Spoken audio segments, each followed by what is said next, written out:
Hi everyone, thank you so much for tuning in today. Today I'm going to show you how to make hibiscus butter. I had shown how I make hibiscus paste or like a sealant for the hair in the previous video. But here I'll be showing you how I use this dried hibiscus flower to make hibiscus butter. So the end product is a pinkish butter which looks really beautiful, and I'm sure you would like to make this.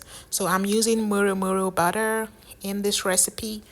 Muru butter is a soft butter, and I'm using some mango butter in order to balance the texture of the butter. So this is our jumbo size mango butter. It comes in 5 pounds, 10 pounds, 20 pounds on the website. And we also sell 1 pound and 2 pound versions on Amazon and on Walmart.com. So be sure to check out our mango butter. It's very high quality. You'd love it. So I'm using fractionated coconut oil in this recipe, as well as some strawberry oil and some coconut oil in this recipe. So that's the coconut oil. So I decided to use strawberry seed oil just because when you think of a pinkish butter, you think of strawberry-ish kind of butter. So I think it just complements that quite well. So these dried hibiscus plant, it's I just bought it in the store, and you can get this in any store, maybe not Walmart, but local stores that sell different kinds of stuff. You probably get it there as well. So it's now in the powdered version. I would be bringing that out and then putting it into that cloth. It's like a cheesecloth. You can also use a very fine sieve in order to keep the particles out of the resulting oil that you're going to be infusing the powder in. So I repeat this in the previous video, especially this step where I'm actually doing the infusion process. So I'm using fractionated coconut oil just because it's very light and it would be absorbing the pigments, and it will be allowing the color to come through as much as possible. And you really need to be patient in this process to make sure that you don't get you get all as much as you can out. So if you want it to be more infused, then you would be sure to blend it a lot more. So I have allergy problems, so I didn't want to blend the hibiscus powder too much. I just didn't want it all over my nose because I have allergy problems. So that's the mango butter, and yes, you can see it's a had medium to had butter, so it does melt pretty easily, but it can remain stiff for quite a while. So I went ahead to melt it down. So it's pretty much the same process that I follow when I'm making butters. So the process is so easy. So the most important thing to make sure of is just to balance your oils and your butters in order to get the right texture. So this step is pretty much standard for making butters. So you can see the oil has now been infused into the powder has been infused now into the oil and just have this vibrant color. And eventually it would the color would sort of taper down to a pinkish color, which was really nice to see as well. But just definitely stay tuned to the end to see what the texture looks like. So because I made the hair sealant out of the same blend, I had added some emulsifying wax, but you really don't need that in this in making this butter.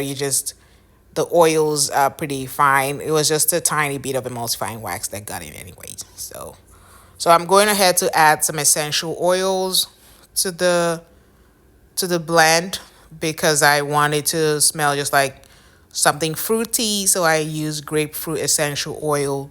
So grapefruit essential oil is known for that brightening property for the skin, and it smells just like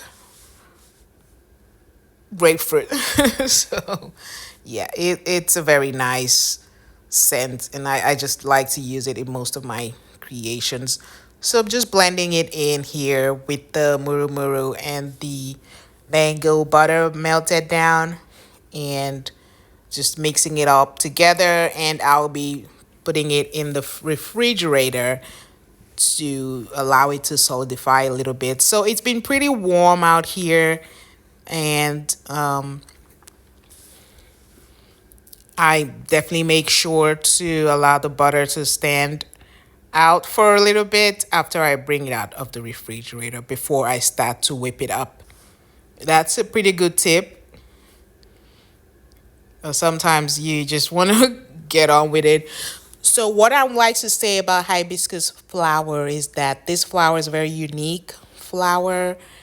Some people drink it and use it for teas and to make all kinds of drinks. So I did grow up in the tropics in Nigeria, where this hibiscus flower is everywhere. So people use it to make a drink called zobo, and that was such a delicious drink. I remember drinking that, and I never knew how much you could get from just hibiscus flower in terms of nutrition. It's used for high blood pressure and cardiovascular problems as well. That's what I found through my research about this plant. And it's great for thinning hair. It's great to reduce hair shedding because of the chemical compounds that it contains.